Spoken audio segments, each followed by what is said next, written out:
Добро утро! Добро утро! Добро Та е утро! неделна сутрин.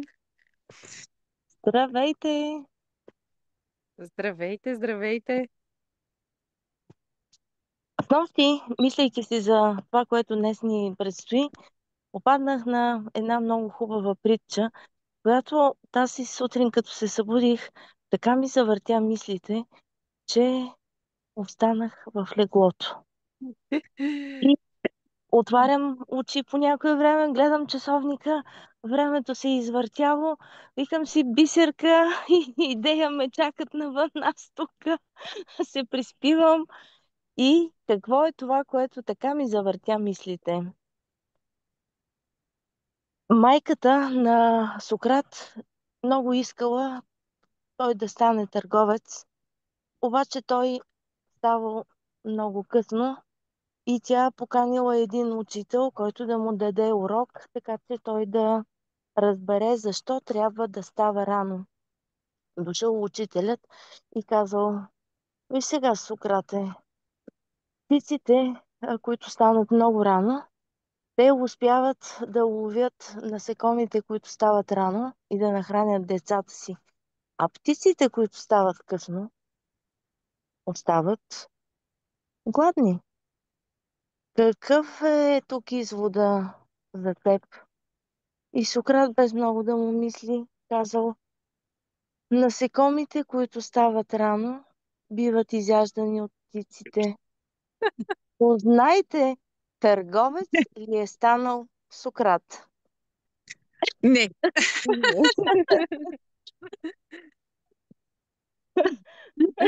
Така че плановете са едно.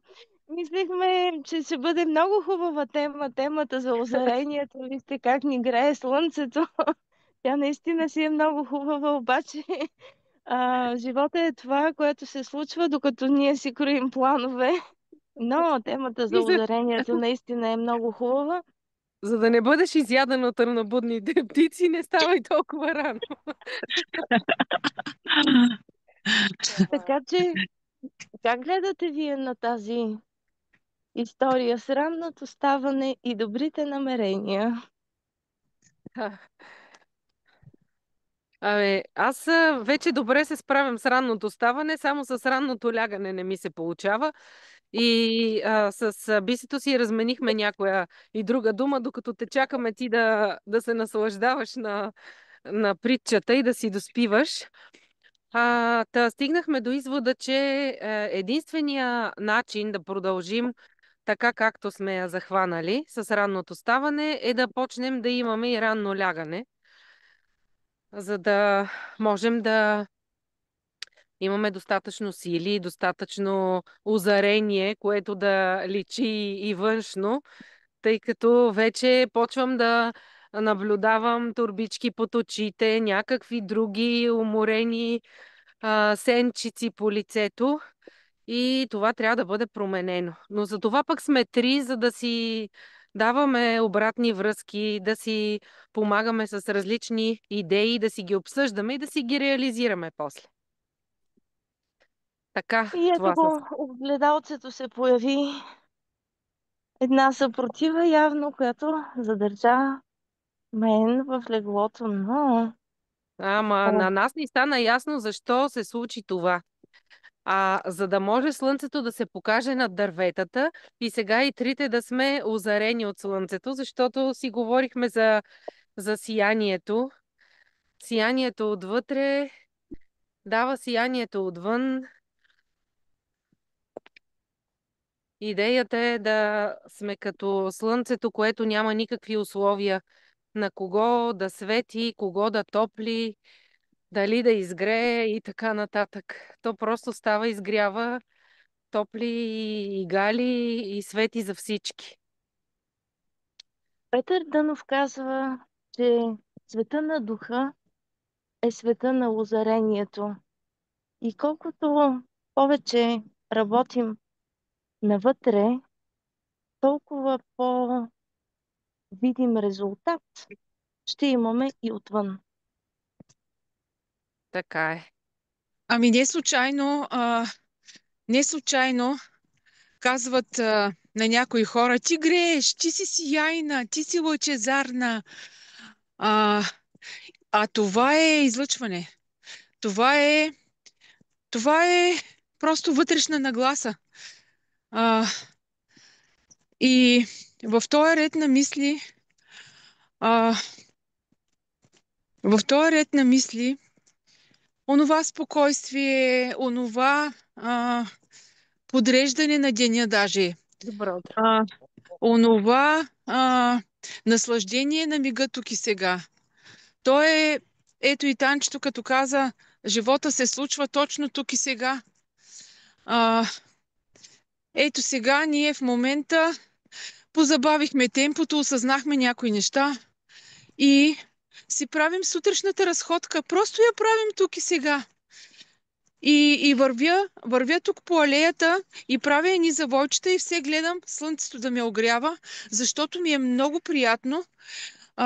Ей така, да и се чувствам се как, чувствам се а, подкрепена, чувствам се обгрижена, чувствам се даже по-усмихната и говорейки с вас, някакси слънцето, енергията на слънцето е с мен и се чувствам свързана и със света, най-общо казано.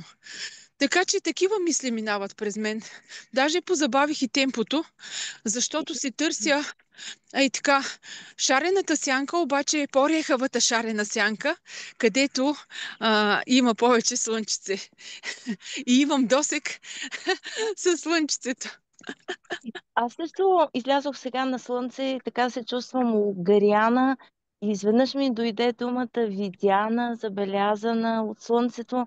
Слънцето е наш наблюдател и да си даваме представата, че то ни гледа, то ни наблюдава и когато ни освети пък особено, тогава какво става вътре в нас и какво изваждаме ние от себе си, за да му дадем.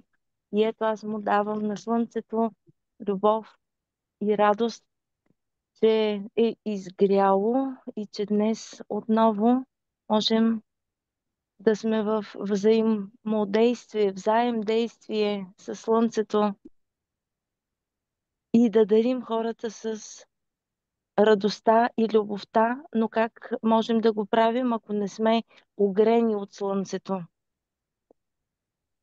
Прекрасни думи за послание към деня, към всички вас, приятели. Да се Към гмурваме на слънцето, новия ден. към Да, слънцето с благодарност и към всички слънца, които са изгрели вече и тия, които те първа ще изгряват. Та, усмихнат слънчев ден. всъщност, всъщност сиянието отвън ни е сиянието отвътре. Разбира се, има и разни други важни нещица, които трябва да правим, като пиене на вода, движение, хранене и така нататък, но те са на по-задно място. Най-важното е да лъчим отвътре. С всички тези качества прекрасни, за които моите дружки споделиха. И така днес всеки от нас, който както може, докъдето се простират възможностите му, да задвижи своята вътрешна електроцентрала, за да излъчва енергия, светлина, радост и любов за другите. Да Да бъде. бъде. Да бъде и остава поканата, който се почувства привлечен и пожелая да бъде прилепен към това наше взаимодействие с Слънцето, с Да даде знак. двигателните активности. Всяка сутрин да даде знак, а те не са само двигателни, а те са и активности на ума. И на душата. Разбира се, че и на На душата, как триединството. Светата Троица. Ние сме три и става въпрос за триединство, мили хора. Винаги. Винаги става дума за триединство, а нашата църква тук в квартал Редута се казва точно Света Троица. Така че Оле! нищо случайно. Абсолютно. Хайде, хубав Хубав ден! ден! Хубав ден! Чао, чао! Чао, чао! Вдъхновение!